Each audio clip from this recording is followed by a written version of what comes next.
In this video, I'll be reading my Common App essay that got me into Harvard, Cornell, Amherst, Barnard, and a few other schools. If that's what you're here to see, then stay tuned. I actually recorded it on my first try. Genius. Hey everyone, I'm Jordan Sanchez. Welcome to JSpace, and this video is a part of my How I Got Into Harvard series because I will be attending Harvard University this fall. Still crazy, can't believe it. So as you probably already know by the title and the little thing, I'm going to be reading my Common App essay. So yeah, I just had prom yesterday and I'm really tired. It's 12:35 p.m.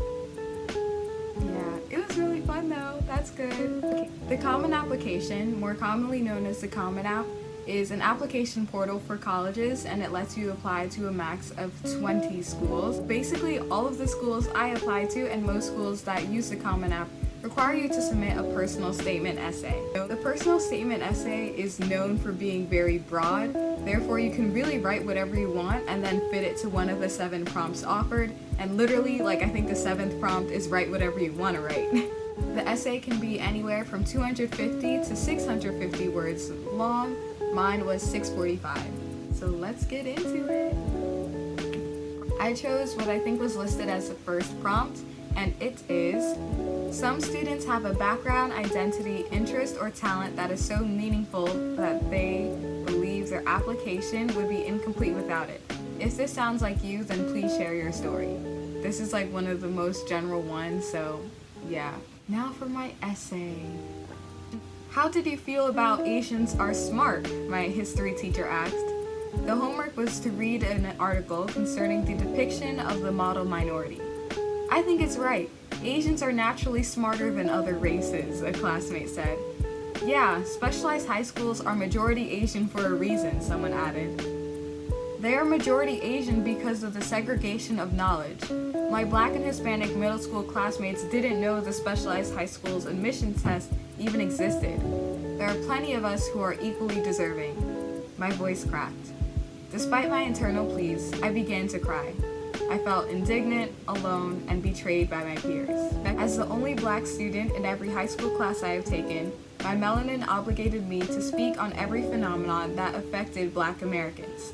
Although I enjoy talking about my ancestors' sense of community and resilience, sometimes I prefer to be taught in my history class rather than teaching others about the Black experience.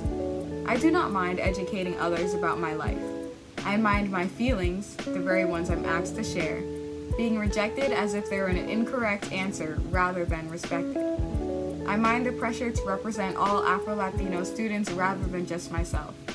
I mind my classmates crediting my accomplishments to my skin color rather than my dedication. I mind taking space as the Black girl rather than just Jordan. My experience was not ideal nor unique.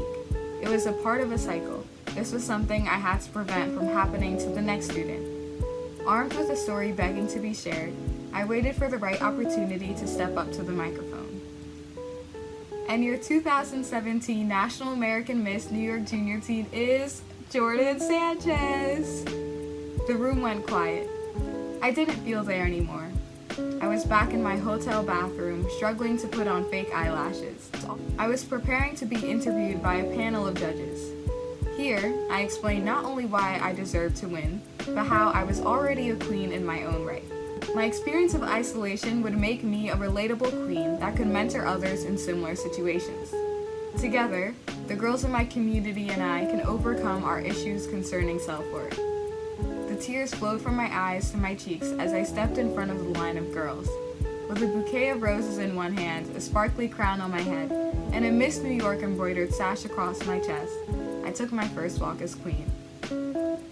Throughout my reign, I remembered the reason why I won: to be an uplifting role model for those in my community. After being rejected from an internship with the largest beauty pageant website, I started my own. I aimed to become a tangible title holder, someone who felt approachable, genuine, and within reach, so I did just that. I became the queen next door.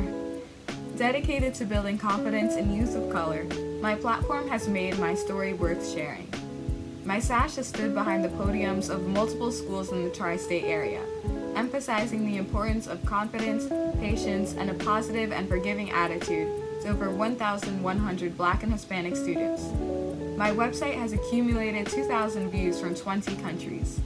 My crown gave me a microphone, and I am not afraid to shout. I take space as a problem solver, a Miss New York, a queen next door,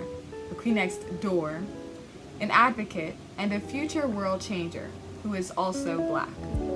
Although I cannot change the fact that people will connect my every move to preconceived stereotypes, I can change what I do about it.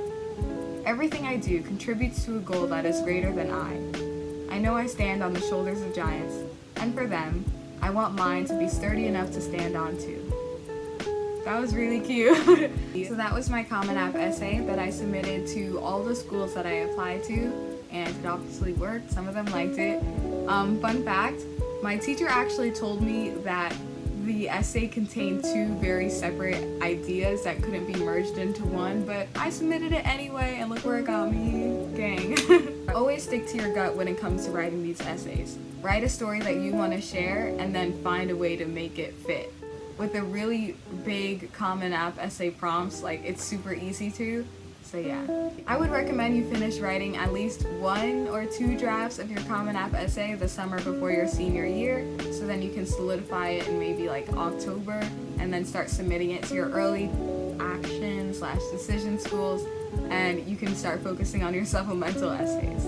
I would also recommend for your essay to be a little bit on the longer side. For most of the successful Common App essays that I've read, they've all been between 630 and 650 words. I will most likely be going over how I wrote my Common App essay, or how I went about writing all of my essays in general, in a separate video. I will also be continuing the How I Got Into Harvard series with a video on interview tips, because I did interview for Harvard and I think it helped me a lot. This is my 3rd time recording this outro thing, because I suck. If you enjoyed this video, I think you would enjoy my How I Got Into Harvard Reading My Essays video, where I share the Harvard supplemental essay I wrote, and it kind of aligns with this essay. Also, I'm at 71 subscribers, almost 100, so I think for my 100 subscribers special, I'll be doing a Q&A. So yeah, if you have any questions, leave them down in the comments, or comment anything really, because I'm trying to procrastinate on my final projects. And yeah, if you have any personal or specific questions, you can always DM me. My Instagram is in the description. Yeah, I was gonna say the comment section. It's in the description, and I respond to basically all of them. So that's all I have for you guys today. I will see you all in my next video. Peace.